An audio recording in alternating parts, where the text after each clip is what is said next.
Emmett Till never planned to be the catalyst for the civil rights movement. As a 14-year-old boy, it's likely that he was more interested in sports, girls, and having fun than in the struggles of African Americans for equal treatment. For Emmett and other African Americans living in Chicago, life was markedly better than it was in the South. Segregation still existed, of course, but the nearly 500,000 African Americans in Chicago had many more opportunities and much more freedom than their Southern counterparts. Well-paying jobs were in good supply. Many churches, newspapers, and businesses catered exclusively to black customers. Racial violence was relatively rare.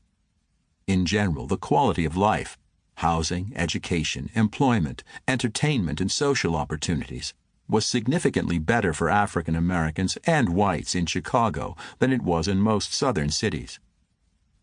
While it's certain that Emmett knew about segregation, he attended McCosh Elementary School, an all-black school, and lived in a segregated neighborhood. His life in Chicago was a good one. He had many friends, was known and liked by his neighbors, and lived in a comfortable 6-room apartment with his mother, Mamie Till Bradley.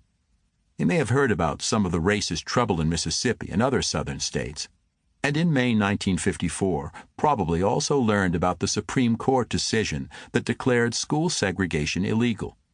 But these events had little direct impact on him, and as a young teenager who had just finished 7th grade, he probably didn't pay much attention to national politics.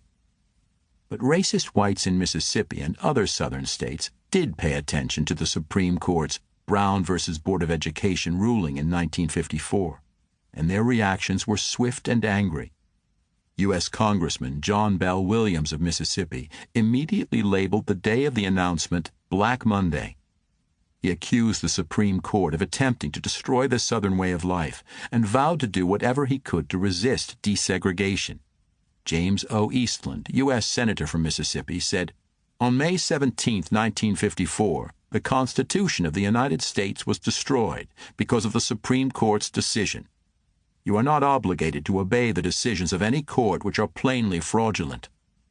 In anticipation of the Supreme Court's decision, some Southern states had already voted to suspend their public education requirement laws in order to avoid using state money to educate African Americans.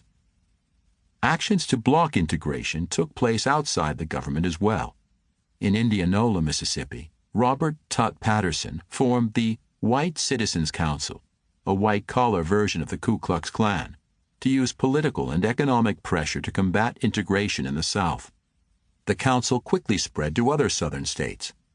In Greenwood, Mississippi, Judge Tom P. Bradley delivered a passionate speech to white segregationists that decried the Supreme Court's ruling, emphasized the inferiority of the African race, and predicted the destruction of the South if integration were allowed to happen.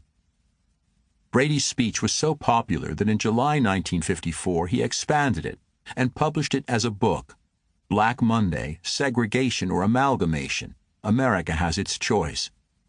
Widely distributed by white citizens' councils, Brady's book was read by whites who feared integration, and for them it became an authoritative text they could cite when arguing against the Supreme Court's decision.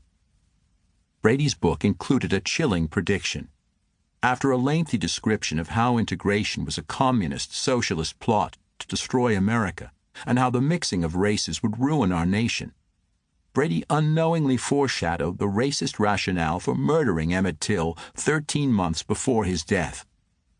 "The fulminate which will discharge the blast will be the young Negro schoolboy or veteran who has no conception of the difference between a mark and a fathom. The supercilious, glib young Negro who has sojourned in Chicago or New York and who considers the counsel of his elders archaic will perform an obscene act or make an obscene remark or a vile overture or assault upon some white girl." This warning from Brady put segregationists in Mississippi on the lookout for smart-talking black boys from northern cities who would soon come to the South to harass white women and ultimately destroy segregation and the Southern way of life.